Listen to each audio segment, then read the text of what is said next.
Hey, BATT Family. Welcome to the end of the year 2024. I know on a personal level there are many reasons that I am excited for it to finally be here, but I can say that of the bright spots of the year, and we did have many, this podcast and everything that has come of it have been responsible for some of the best moments of the year for me. Scott is going to say some words of thanks as well later on before the end of the episode, but I wanted to say all this before we get into the rest of the mini episode.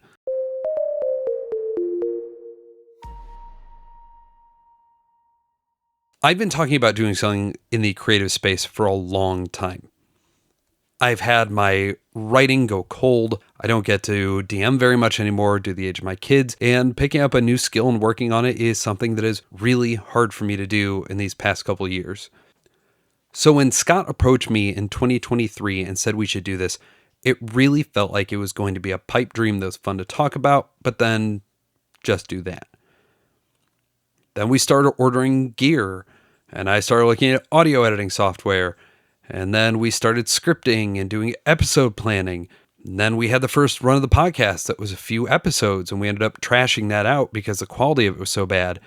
And then we released our episode 0, and so forth and so on. And now this is our 36th episode between main episodes and side content that we have released since June 22nd, 2024. And that is crazy to me. It's crazy to Scott. It's why we say it at the beginning of every single episode.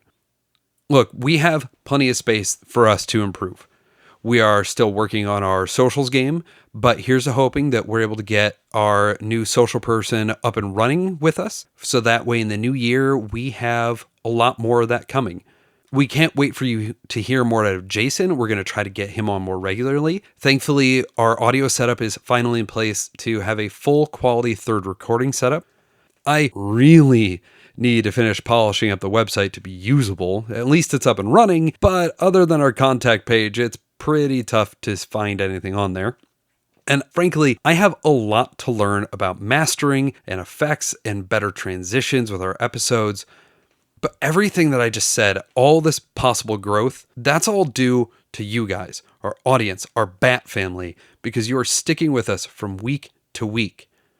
You are actively nudging us and asking us questions. You are giving us suggestions for weekly topics. I have had people ask to play games with us. That is crazy. And because of everything that you and we have gotten accomplished with this podcast, we have been able to meet and talk and play with some awesome people in this industry. We've already had one pretty kick-ass interview episode, and I really hope that James will come back again in the future. We already have multiple other industry figures lined up to come onto the pod as well, from designers and publishers all the way to other content creators, and we cannot wait for that to happen and for you to hear everything that comes out of that. In fact, we have a number of really cool projects happening that we literally can't talk about yet, and that's all we freaking do is talk about board games. So from the absolute depths of my heart, thank you so much for sticking with us and helping us realize a dream that Scott and I have both had at a time when dreams like this seem very hard to come by.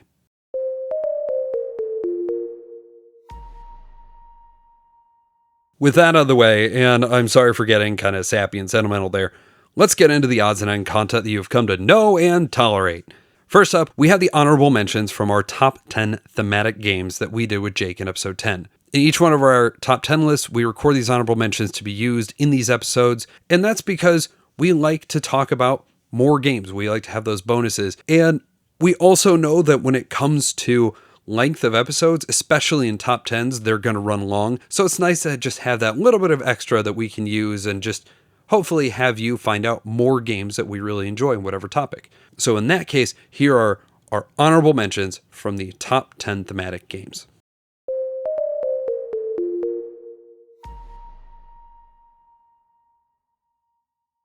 So with that in mind, Scott, what'd you bring for your honorable mentions? So my honorable mentions are ones that the game was introduced to me. I thought it's cute, fun, cheap, easy thrills that a lot of people can just play with because it can be a lot of people. And I love all the little expansions that came with it. My very first honorable mention is the Welcome To series, because I've gotten the chance through Board Game Arena, being able to play the Christmas, play the ice cream. The ice cream one is nuts. It's insane. So good. But such a good game. And like looking at all their expansions, I was just like, okay, this is a theme. That makes sense. I get it. I know what I'm doing. And when you throw in an expansion, it's not so much off the delineation that I'm still like, okay, I'm working on a neighborhood. I just dig it. It's a lot of fun for me. Sure. It's a game I absolutely adore, which I never thought I would say that sentence. But there's just enough of a disconnect between the neighborhood planning and the mechanisms that I wouldn't have thought of this. Mm-hmm. Or at least it was in the conversation just because it's on my brain, so I've been playing it recently. Yeah. But it didn't make the short list because that gap is there for me. The second one of the games is that I put on here just because I absolutely artwork, and I can't see the mechanisms of the game working in any other style, any other theming. I'm going, does this work? If this, instead of this, I make it this, does it work with that? No, I don't see it. And that's Burgle Brothers. Oh, good call. And that's where a lot of my list is also. It's like, I can't, some of them I'm like, I can't see this working any other way. And Burgle Brothers is top notch right there. It doesn't work any other way. It's Ocean's 11 the board It's Ocean's 11 the board games. Yeah. But you're a big fan of Tim Fowers. I love Tim Fowers. I put paperback, hardback. I've played Walkstar. I mean, I've played them all. The next is there's 3 series from one group. It would be the West Kingdom series, the North Sea series, and the South Tigris. I've only played Architects, and I've only played Raiders of that series. And if you guys know the series, you know which ones I'm talking about. I've only played those. But the sheer fact that you can pull strong, historic-esque, bravo that you're willing to try to put on that much work. I've only played a couple of them. I've seen gameplays of other. I'm like, okay, that's just not me, so I'm not. But just the sheer fact that you're going to go in that hard and bring up 3 games of just West Kingdom. Yeah. I've played all of North Seas and all of West Kingdom. I have played one of the South Tigris, and I bounced very hard off of it. I think you're not wrong, and the theme is definitely there. What really seals that entire line from Garphill, though, is just that they pull it off with incredibly clean symbology and iconography. Yes. And they managed to make it all make sense. Yes. So Raiders was near the short list, but it wasn't part of my thought. Yeah, it just happened to be one of those when I sat there and I was looking at games where when you have a strong theme, those 3 couplings of games, that's impressive for any company to sit there like, yep, this is what we're going to do. Well, and do it 3 times. And there's the solo-only series of Hadrian's Wall, Legacy of You, and Ezra and Nehemiah. Right. So they're still managing to pull that off. Which is nuts. And actually makes me really interested to see if they're going to do it again with another triplet. There is whatever the Eastern whatever is going to be. Ever since Raiders was announced, it was 4 trilogies. Oh, that makes sense. Eastern, Southern, Northern, yep. So we'll have, West. Yep, okay. Bravo! I love it. All right, well, on that spectacular brain fart, Jake, why don't you hit us with yours? All right, for honorable mentions, the first one I really had to think about where I wanted it, whether I wanted it on the list or not, and I'll explain why I didn't put it on the list. But the main reason I had it on the honorables is for no other reason than I get so much joy whenever we play it, and Mark, you'll know exactly what it is that I'm talking about when I say, have you heard the good news about our Lord and Savior? It was so close to my list. So close. Okay, I do not know this game. The Great Mother Dragon. It's Root. God! And it's because I always play the Lizard faction, because I get to play, essentially, Jehovah's Witnesses. Going door to door and converting people to my religion. To the point where in other games, if there are lizard folk or anything draconic or similar, he will then just become a member of the lizard folk faction. It's true. To the detriment of me actually winning the game. Absolutely. I will play that theme to the end. But the main reason I didn't include it, even though it's got, pretty good art, great overall theme to it, and I know you've said it's based on a book series, or it's not, some sort of short story. The reason it almost made mine was just because it feels like Redwall. Okay, maybe that's what it was. It just... it very much feels like a Redwall. Especially when you had the Lord of the Hundreds involved. Yeah. The main reason it didn't make my top 10 was that I think it has some severe balance problems to it.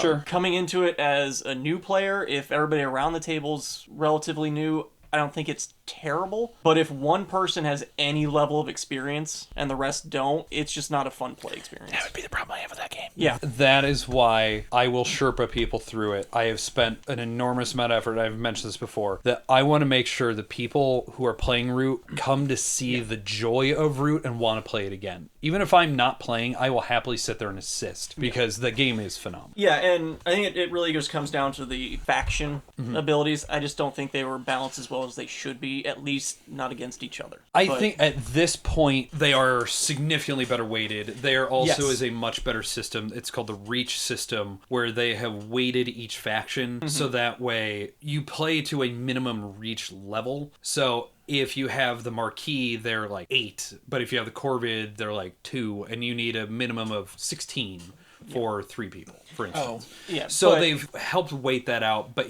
when we first learned the game... I'm talking purely raw. Yeah. Like, it struggles a bit. That's fair. It is still a cute game. It does benefit from its expansions, 100%. I see why people enjoyed that game. Yeah, I was one of those that I was sitting at a table with a bunch of people that knew how to play the game, and they're like, Scott, come play, we need another person. I'm like, okay, what are we playing? Root. Oh, I've heard of this. Yeah, we love it. Here, you're this. Oh, how do I play this faction? Oh, it's on the cards. No, it's not. It's not. I so badly want to put Eerie Dynasty in front of you, because you would tear up. Well, so the second time I played it, that was the faction I played. Actually, I did semi-well, but I still didn't enjoy it. So, I mean, it's, But anyway, I get it why it's on your list. Lizards all day, every day. And then my other honorable mention only didn't make the list because we were only going to 10. If we were going anything past that, it absolutely would have, and it's Sentinels in the Multiverse. It is such a fun game to just get a group of people together to decide what are we going to take on, and then even if you pick a hero at random, doesn't matter, you're going to have a good time. You might get stomped, but if you do, everybody does. And because it is license agnostic, you don't have to worry about... But I don't like Marvel. I don't care. If you like Iron Man, play Bunker. Done. Yeah. Very much so. It's forgot all about that one. Yeah, it's one of the great ones. Is it on your list? It is not. Oh, I'm shocked. I'm not.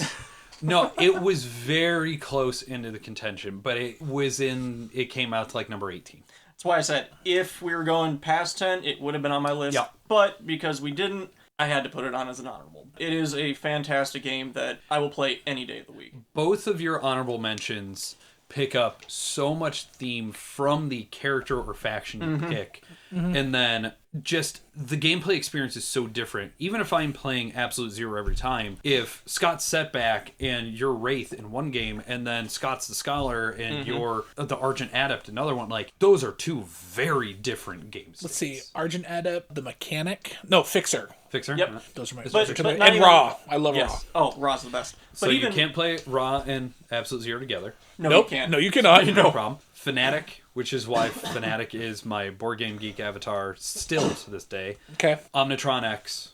Yeah. Oh, yeah. It's Mega Man X. It's Mega Man. Yep. Yeah, those are my two big ones. Yeah. But and Absolute Zero. You could even pick the same characters every time if the environment's different or the villain's different. Oh, yeah. You're playing a different game. Yep, very much so. It doesn't matter. You're going to get screwed either way, but... And if we're talking thematic expansions, I think Shattered Timelines would still probably come out as number 1 for me. Oh, yeah, very much so. It's really good. Such good stuff in there. Really good. Yeah.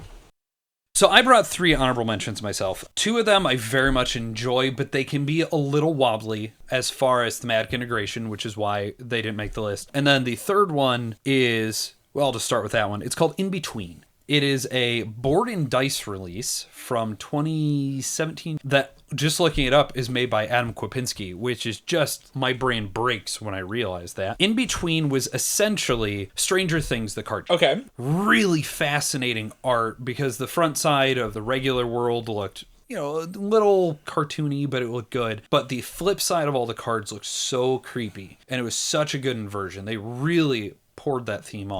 Mechanically, though, the game fell apart because the game would either end with you pulling a track for the real world or the fake world, the inverted world, whatever they called it, the in-between probably. Those tracks all the way up, or if you flipped everybody to one side. Because there is a circle of cards in the center of the table that were the townsfolk that you were trying to possess or whatever. Unfortunately, what ended up happening is the real world almost always won, and they always won by getting their track up. You never won by the center. And so all this really neat thematic idea just fell apart to a game that ultimately became the same thing every time. It's a real shame because it was a tiny little box, great art.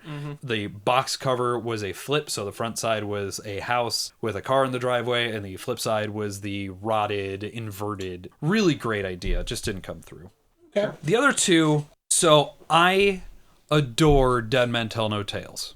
You are pirates raiding a ghost ship, and it is drenched in that theme. It is in everything you do. The idea of you are having to be careful around smoke damage and exploding powder barrels and haunted skeletons. It's everywhere. But the game can fall flat every once in a while if the ship just designs wrong. And so you can be really ramping up into the super cool adventure, and then that powder keg goes off, and now this room's cut off, and now the ship sinks and you all die. I want it to have more consistency of not having those wobbly games, because when it goes off, it just is so strong. The third one, I adore Jekyll and Hyde. As a story, as a theme, just, it is probably my favorite of that Victorian Penny Dreadful type stuff. And I think the card game, the 2-player head-to-head trick-taking game, is incredible because it actually manages to get the idea of Hyde is just trying to throw everything out of balance, and Jekyll is just holding on to dear life and just trying to stay stable. And the suits all make sense, and the special powers of the suits make sense, but at the end of the day, it's still a 2-player trick-taking game. And so the theme, while it's there, is absolutely put backseat to the mechanisms. And just to clarify, the game is called Jekyll and Hyde. Yes, it is called Jekyll versus Hyde. Those are the 3 honorable mentions I'd bring.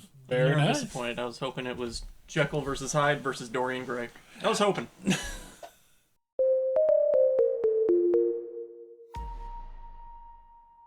All right, next up is a weird little side rant thing that I had about big boxes and them needing to have better organization. This is pulled from episode 7, the cursed episode 7 that took us 3 recordings to finally have something come out with. Honestly, I am not sure which version of that episode this particular little thing came out of, but I am pretty sure it was not the one that actually made it to air. And I probably cut it and kept it thinking I'd stick it into that episode, but ultimately chose not to for whatever reason. Thankfully, it's only like a minute long, so let's see if any of you agree with my big box rant.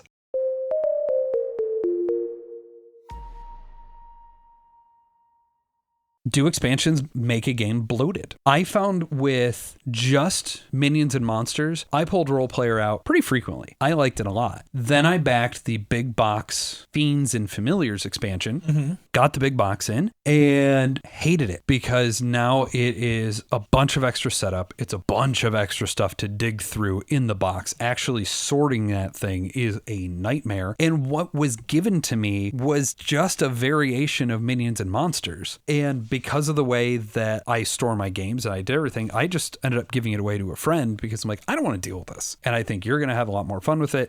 I think there is a truth to some expansions are just too much, and they will actually drive me away from the game rather than wanting to come back into it. And then we look at a game like Wingspan, big box, constantly adding more to. But again, that modularity is there. Okay, we have that modularity. And yes, it's a whole lot easier with that modularity in, say, the big box. Not all games give us that. It's, okay, I have to get into this box to get these pieces, and I'm getting this box to get these pieces, I'm getting into this box to get these pieces. So then the setup for modularity, I'm still opening all 3 boxes. That's very fair. Make it easy to work with. That will help me go back to it, because if I only have to carry 1 box to a game night, great. I just don't want to deal with multiple boxes. I just don't. Yeah.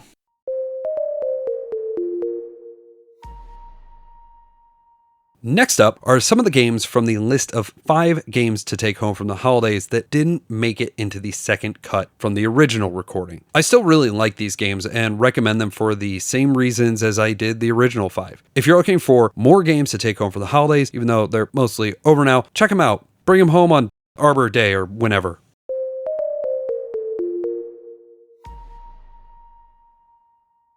Our next game came from Bellwether Games in 2013. It's called Antidote. Antidote is an interesting game because thematically, you are all scientists in a lab, and somebody dropped a vial of something that if you don't have the antidote by the end of the game, you're going to die. Now, there is scoring that is possible to do in the game. I have never played it for score. We just play it for, are you going to live? And one of the nice things about the game is you can play it as cooperatively as you want, or you can play it as mean and self-centered as you want. It really is up to you, and it's up to a person by person. So you could be trying to make sure that your partner is alive and your cousin may not care. So the game is a whole set of cards in your hand that are a variety of these antidote cards, and there is an X card for each of the various antidotes. And this is clue style in the sense of if you see the X card, you know that is not the answer. So you are trying to, through a process of elimination and the cards you have been passed and are seeing, you are trying to figure out what is the face down X card and can you get one of those cards into your hand to be the last card in hand for you to survive. It's that easy. On your turn, you are going to have everybody either pass a card to the left or the right, or you will make a direct swap with somebody, or you will just say everybody's going to play a card in front of them. And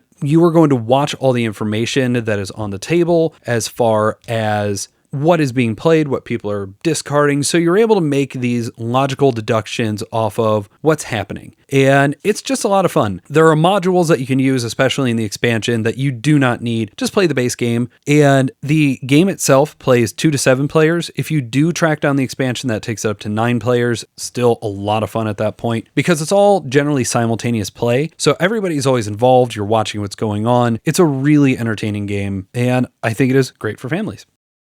Our next game comes from Smirk and Laughter. You could reasonably convince many people that it's thousands of years old, when in reality it came out in 2019. The game is Shobu, and it is a 2-player only abstract game. You are going to be using this for those people that love cerebral, thinky, abstract games, big fans of chess, big fans of Go, that type of milieu. Shobu is a very straightforward abstract game with a beautiful presentation. Each player is going to have a dark wood board and a light wood board separated by a rope. And on each board are going to be 4 stones of each player's color. So there are 8 stones on each board, 4 of yours, 4 of your opponents. Your objective in the game is just knock all of your opponent's stones off of one board. On your turn, you are going to take a passive action and an aggressive action. The passive action is you moving a piece on one of your boards, and that will allow you to essentially push things. The aggressive action is that you must mirror that action on your opponent's opposite colored board. So if I make a passive action on my dark wood board, I have to make that same action on my opponent's light wood board. It is a very straightforward game. It is very thinky. It is very interesting. It is just beautiful to see on the table. And it really is one of those games where it seems ancient and it seems so fascinating. But when people sit down and play it, it really is one of those, oh, I see how this works. Okay, let's play it again. And because the game only takes 10 to 20 minutes, you end up playing it a bunch of times in a row. So if you have that very specific person that likes those abstract head-to-head thinky games, this is a great choice. Our final game is Spotlight from Horrible Guild, and it came out this year in 2024. Designed by Homar Hawk and Lorenzo Silva. They're a phenomenal design team. You may know them from Railroad Inc., Photosynthesis, Evergreen, a few other games. It is for 1 to 5 players, and end of the day, it is cooperative Where's Waldo. The player boards are all different segments of a larger picture. You are going to be flipping over a card and trying to find whatever object that is on your particular player board. The boards themselves are a dark background with an overlay, and you are going to be using a really fun little flashlight token to lighten up the spots and try to find these various objects or animals or whatever. Each one may be in a different pose, it'll be in a different location, but because people are looking at different segments of this overall picture, everything will be in different areas. So it is not just everybody looking at the same object in the same spot all the time. There's also a mode in there where you can choose to essentially knock out one of your quadrants. So even though they're the same amount of whatever the picture is on each sheet, it is possible to essentially have a different variety of them because you're only looking at certain areas where other people aren't. It's a really fun game. There is a competitive mode. We haven't played that. We enjoy it much more as a cooperative because the art is very much that Where's Waldo style. There's a lot of silly things going on, and it's just fun to look at it and play it and say like, oh, look at what this monkey's doing over here. And so it's like, oh, I haven't seen that. I didn't know that was there. So there's some really neat things there. The game does say it is 6+ on the box, and I think that's fair because you can play with anybody, but as a group of adults, we have had a wild time with this game. Really, really enjoy it. Low price point, neat production, and one that's just fun to sit there and talk and have fun with.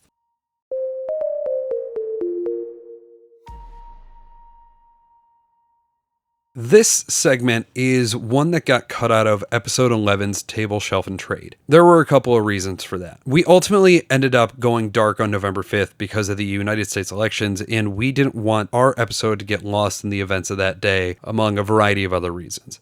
But it felt very strange for us to leave this in and talk about such a tongue-in-cheek game in a fairly flippant way on that particular day as well. It also helped that Scott had accidentally reviewed a game in that TST that he had already done in a prior episode, so it was a really easy choice to simply cut this segment as well and keep us both the two games in that particular segment.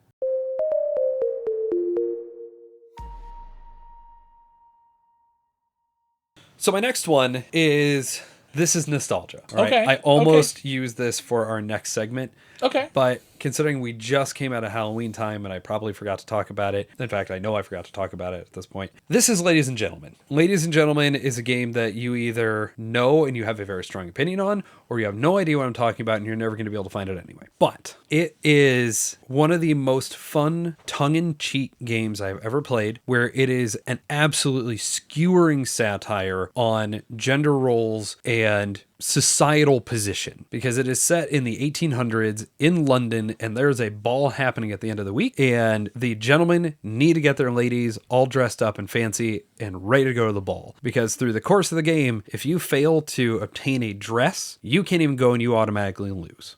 Oh, good Lord. This is a team game.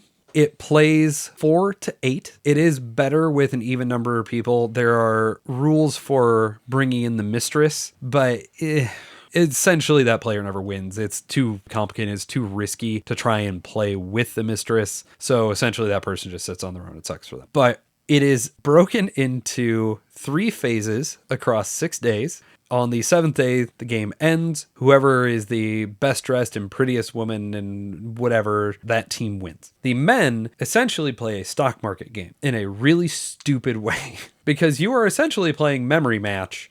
And you are doing it via speed because you are all going in and you're going to flip over tokens inside the stock market. And you're trying to get a set of tokens to match one of the contracts on the board. And you're also trying to draft your turn order. At that time, while the men are all doing that, the ladies are picking which store they're going to go shop in. And they are also setting their shop up to attract people to come to it. But there's this extra rule where if nobody comes to your shop, then you get to buy whatever you put on top for half price. So there's some interesting decision there. Then the second phase in the afternoon, the men are selling everything, making money, and the women are picking what they want to buy. And the third phase, the ladies hand over the cards they want. They say, hey, honey, buy this for me. And then the men have to say like, great, sure, I love you, or no, it didn't make enough money in the stock market, or no, actually, I'm going to go support the mistress. If you go in and you look at the game on its face, it is horrendous in every way. If you go in knowing that it is strict satire, it is high parody of the time, and it is just a riot to play with theater people. Oh.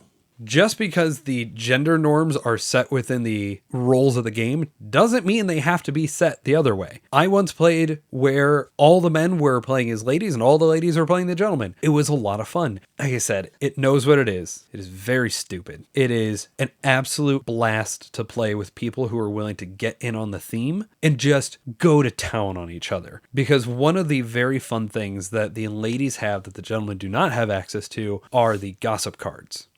And the gossip cards are basically you are sitting there and you're looking at what a lady has in front of them, or more accurately, what they don't have in front of them. And then you come up with the nastiest, dirtiest quip you can come up with. You just go in with that understanding. It is satire. You are going to play terrible people doing stupid, silly things. And there's very little strategy. For most people, it's a trade. If you're interested in seeing a weird oddity from like 2012, maybe it's a table for you. For me, it's a shelf because I know who I'm going to pull it out with. Oh, yeah, you're going to pull out with all the theater people. When I got into the hobby, like seriously into the hobby of 2008, 2009, whatever that was, that came out around that time that I had those 7 other people that we could sit there and just be stupid with it. This game is responsible for some of my favorite gaming memories. I know it's not a great game. I know it's not a great theme. Man alive, do I love it. But sometimes you have to have those type of games that spurn that kind of story.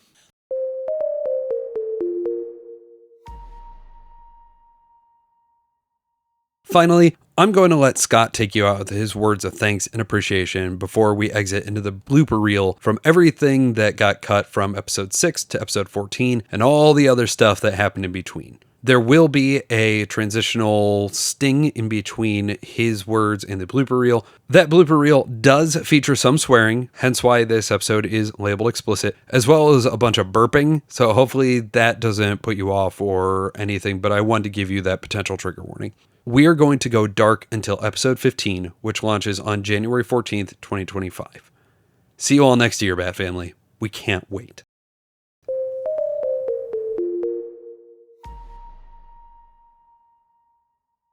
Hey guys, happy holidays. It's Scott, and I just wanted to say welcome to my love letter to you guys, our listeners. Now, I know that are starting to get to the root of my obsession on board games. I have given you all many a clue about that love. And as we are about to get into what feels like the dead of winter, I'm just hoping that you don't fall into a gloom haven. I truly hope that you have received some fortune and glory during the time of the holiday, and I definitely hope that happens into 2025. And I hope you've enjoyed all my little puns. And again, I just want to say from the bottom of my heart, thank you so much for listening to Mark and I weekly and listening to our friends that we've had in the podcast. We are very excited as to what could possibly happen in 2025. 2024 was an incredible year for both of us. We have gone to different cities and rocked hard in some of our board games and had the opportunity to play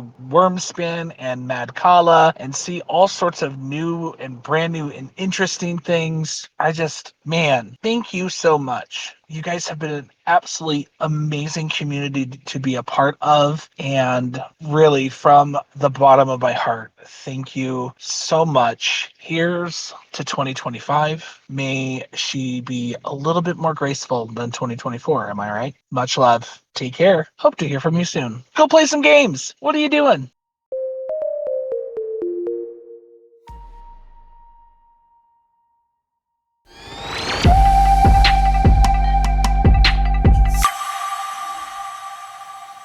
Scott. Mark. How did you know my name? You wear a name tag? No, I'm not. You did at one point. In some part of your career, you wore a name tag. This is the weirdest intro we have ever done. I was making a joke I was trying to get to. Since we're talking about puzzle games, how did you figure out my name? Oh, I solved a puzzle, asshole. So have you ever thought about, like, leading into these things that you want to do? Instead of just like, I'm just going to decide, hey, let's do this as our opening. No, but I figured, your brain would work in the same spot as mine. No, we've already discussed it. Hence why we're going to have different scores for this game. Oh, you son of a bitch. That's going to go the blooper reel. Nobody's going to understand why No one's going to understand, but we're going to be laughing about it. BATT Family. Scott. Oh, God. It's not a dream. Wait. It's episode 6. Oh, my gosh. Episode 6? Yeah. No, it's episode 7. Fuck. I'm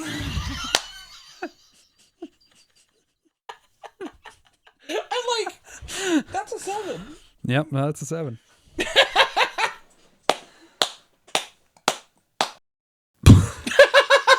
was like, what are you going to do? I don't know. I was like, are you trying to blow the dust off these games? Is that what's going on? What? The faces you were making, I'm going, I have no clue what you're doing, my friend. Yeah, I don't know. I'm going for an intro that's just not It's not percolating. It's not, nope. You had nothing. I don't.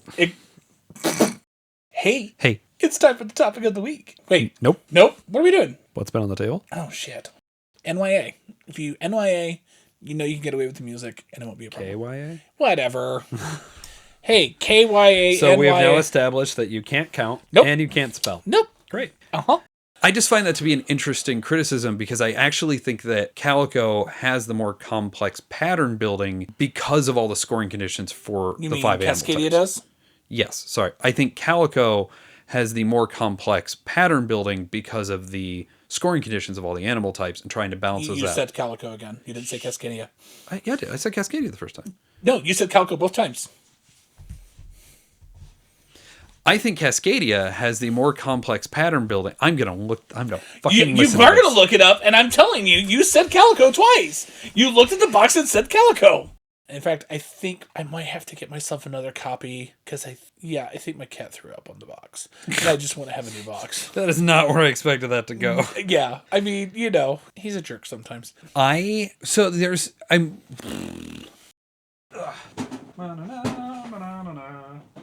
It's stuck! It's stuck! It's stuck! That's what she said. The only complaint I have is every time we've played, I have won 3 out of the 4 rounds and still lost the whole thing. Because I built a better deck. Yeah, by the 4th round. I had you in every other round. Look, first of all, it's 3 tournaments, not 4. Okay. Hey, Sorry. you're both pretty. Knock it off. Oh, thanks. How dare you? You're not wrong, but how dare you? Oh, I'm sorry. I, as one of your best friends, I'm not allowed to call you out on your BS. I'm so sorry. I put that in the fine print of the contract I said when we were going to be friends. Sorry that you didn't have your glasses on at that point in time. But anyway, So, this for me, again... Sorry. I don't know what the hell's wrong with me. I have guesses. Yeah, well. Been a while. So, we came up with a couple of... You got me, and I didn't even notice. Dude, I'm always full of it. Anyway, I would say brown hair, brown eyes, but I found out because of my eye doctor, I have hazel eyes, which... Anyway, I know you like to do... I know you like... That's why we do that segment. Yeah, it is. Because you finally got one. 2. What was the second one? I mean, this is technically... Twilight Imperium. Oh, well, yeah. And you said you would play Awari again. Yeah, but I have to be, like, on ayahuasca. No, we don't need to be an ayahuasca for Awari. Box, It would fart, help. box, fart. That's a good one. That one's gonna... That one... Yeah, that we're gonna use. That had some fingertips on the side. Yeah, that's some great ones. All right. We're drunk on power. Hey, it's time for... I hope people are happy now. I have to run that again. I didn't mute you. Oh, shit. Oh, damn it. I was trying not to. It was so hard to not do that through the transition. You're like, I'm just like watching you melt. Is he gonna? Is he gonna? Nope, he made it, but boy, not a second linger. I gave it some space. You did. You gave Not it. a lot. You gave it not a lot. Very little space. Time to rotate that segment. Spin, spin, spin. Spin, spin, spin. And the wheel says, I'm going to cut this. Good, because I forgot to grab a really old game. So my surprise part is a game that it surprises me as much. Pecker. Surprise! It's my wiener. Anyway. It's a pecker surprise. It's a pecker surprise. So, Jesus Christ. So, my surprise. I never use that word. I don't know why the hell I just said it. No, you use words like keen. Anyway. Keen is great. Go eat butts. You eat butts. No. Yes. Anyway, so, on a side note, I think my hat's done. My hat. My hat. Are rotating for... Yeah. Yeah, that was good. That was a perfect Nailed start. it. Yep. Hey, guess what? Gonna be part of the blooper reel. Got it in one. Plugs, plugs, plugs, plugs, plugs.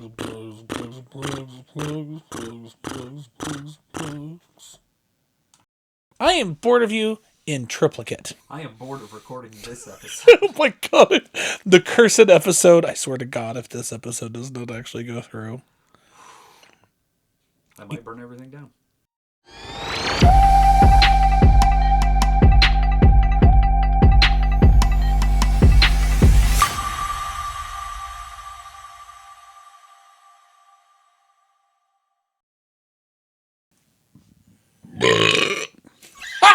If that is not the end of this episode, I'm going to be mad at you.